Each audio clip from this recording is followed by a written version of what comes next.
John Felt here, and this is the BWO Weather Weekly Weather Briefing. In spring now, it seems like some weeks we have action both winter and spring-like. That's what we had last week. Some weeks more winter-like and other weeks more spring-like. What will this week bring? Stay tuned. Well, last week was one of those weeks that we had a lot of action, both winter-like. That's where we had the heavy snow here in the upper Midwest. And we had a nor'easter off the East Coast. Look at this flow here. You can really see how the winds came around and got into the cold air here, and very heavy snow in the northeast U.S.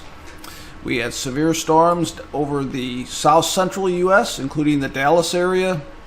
And the atmospheric river action persisted with heavy rain and snow in California. Speaking of snow, we still have a very heavy snowpack, not only in the higher elevations of the Rockies, but in the north central U.S. and the far northeast U.S., New England. We need to keep our eye on that as far as when that will melt and how it will melt. We want to look for any additional snow. We want to look at the temperature profile. Are we going to stay cold and keep that snow in the ground, or are we going to melt it very quickly? Right now we're not getting any melting because we have such cold air in place over that area.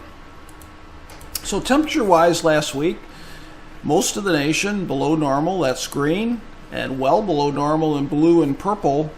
South Central, Southwest U.S. was the only area that was above normal last week. Now, you want to look at how cold it's been up over the snowpack in the North Central U.S. Blue, single digits, purple, still below zero. Now, we're getting into the second half of March, and where is spring? You don't see it up in this area at all. Now, as far as rivers go, we have more areas at low flows, especially along the mid-Atlantic U.S., mid-Atlantic region. Other areas as well over the central U.S. and even parts of the Northwest. And high river flows, look at California, lots of rivers above flood stage due to the series of atmospheric rivers.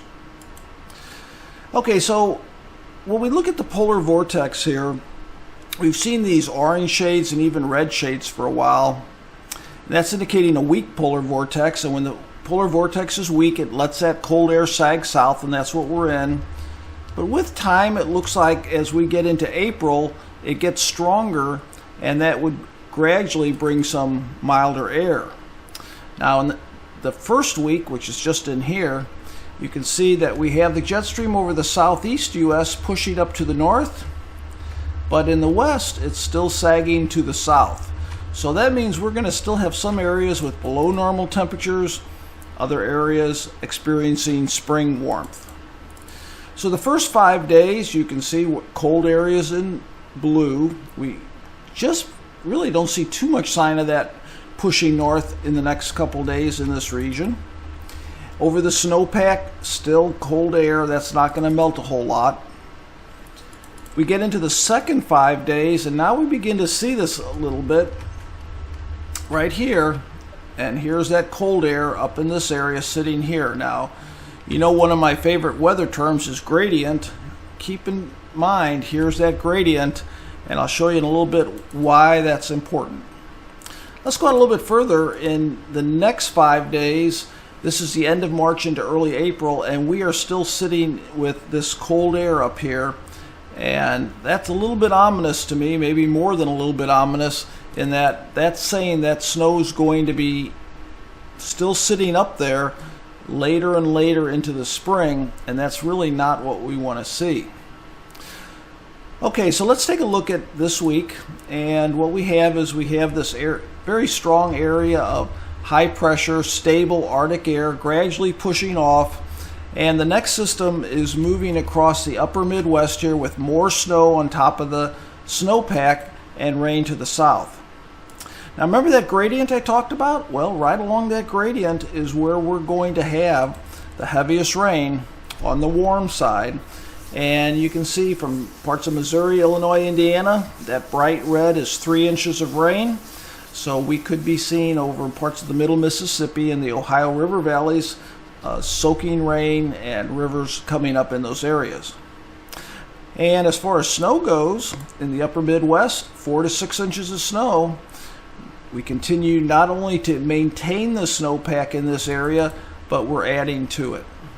I wanted to go back here and also show you how the wet parts of the West Coast, it's not a strong atmospheric river right now. It's nothing like we've seen in the last couple of weeks, but we will still be adding more snow to higher elevation of the Sierra Nevadas.